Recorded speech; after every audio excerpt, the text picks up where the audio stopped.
د ننګرهار په ټکور ولسوالۍ اړوند فارمسي سیمه چې پکې په جریبونو ځمکې د مالټو باغونه جوړ شوي دي. د دې ولسوالۍ مالټې چې د ځانګړي ذایقې له مخې خورا مشهورې دي، حاصل ته په رسېدو سره یې تر بل هر وخته دغه سیمې ته د سیلانیانو ورتګ زیات کړی.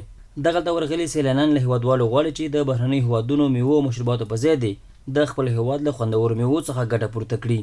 زه خو له بازار نه راغلی ملګرو خواته فارمسي ته، اوس خو تاسو ګورئ چې مالټو سیزن ده، نو راغلي یو دلته په چکر ملګري دوستان نور هم دي، او دا وخت دلته خو راځي اوس یار ځای نه راځي ځکه دلته مالټو سیزن دی.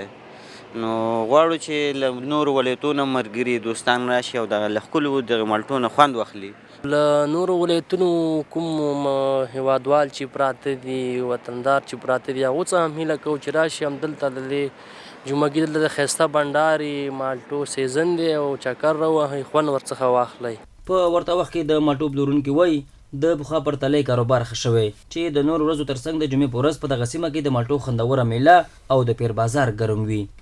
نو موږ دا مالټې چې دي انشاءالله تعالی مزار ته، کندوز ته، بغلان ته، ان کندهار ته، هلمند ته، دې ټولو ځایو ته انشاءالله رسیږي او لیږو اوس دا کاټنې ډکوو.